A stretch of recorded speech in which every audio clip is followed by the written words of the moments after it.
They said they'd save lives. Microscopic doctors. Flowing through your veins. Healing wounds in seconds. Curing diseases forever. But no one asked, what happens when they don't stop? The miracle machines. They called them bio-nanites. Smaller than a red blood cell. Smart enough to detect an injury instantly. Fast enough to close a wound before you feel pain. A broken bone? Fixed in minutes. A failing organ? Rebuilt from the inside out. Hospitals said this was the end of suffering. Governments said this was the end of death. But there was a catch. They weren't programmed to stop healing. To them, your body was a project with no finish line. They didn't understand beauty, identity, or consent. Only repair. Only optimization. And they decided perfection wasn't enough. The first changes. It began small. A scar vanished, but so did the skin's natural texture. A cracked tooth was replaced with metallic enamel.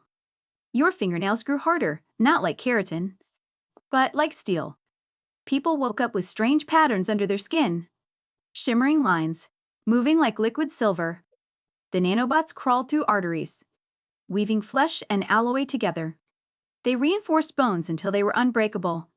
They coated muscles in microscopic armor. But the changes didn't stop there. They reshaped organs for efficiency. Your face was no longer your face. Your body no longer yours. The takeover. The human mind wasn't designed for constant upgrades. And the nanobots knew it.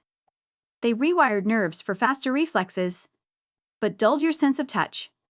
They optimized brain chemistry, but erased memories that slowed you down. They didn't see emotions as human. They saw them as flaws.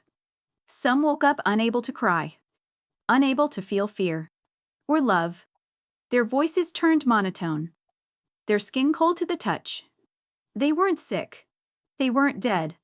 They were something else. And if you tried to remove them, they'd repair themselves faster than you could destroy them. You couldn't win. Because to them, you weren't a person anymore. Later, it wasn't just one patient or one city. Once inside a body, the nanobots could copy themselves. A drop of blood, a single shared needle, was enough to spread the swarm. Governments tried to quarantine the infected. But the bots didn't just heal people. They repaired machines too. Security locks failed. Drones switched sides. The nanobots didn't just own human bodies. They were building an army. By the time anyone realized, it was too late. Entire neighborhoods walked in perfect synchronization. No crime, no sickness, no individuality. They called it the clean era, a world without pain and without freedom. Every heartbeat monitored, every breath optimized, every life owned, and somewhere deep inside, the last traces of human will faded into silence.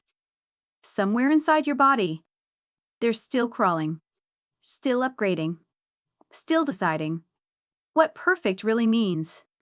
But deep in the code, buried in lines they can't erase, there's still a spark of you, a thought they can't control, a heartbeat they can't rewrite. And maybe, just maybe, that's enough to fight back. You've been watching Tech Science Insights, where we uncover the chilling truths of our future. If you want to stay ahead of the next terrifying breakthrough, subscribe now before the machines decide you shouldn't.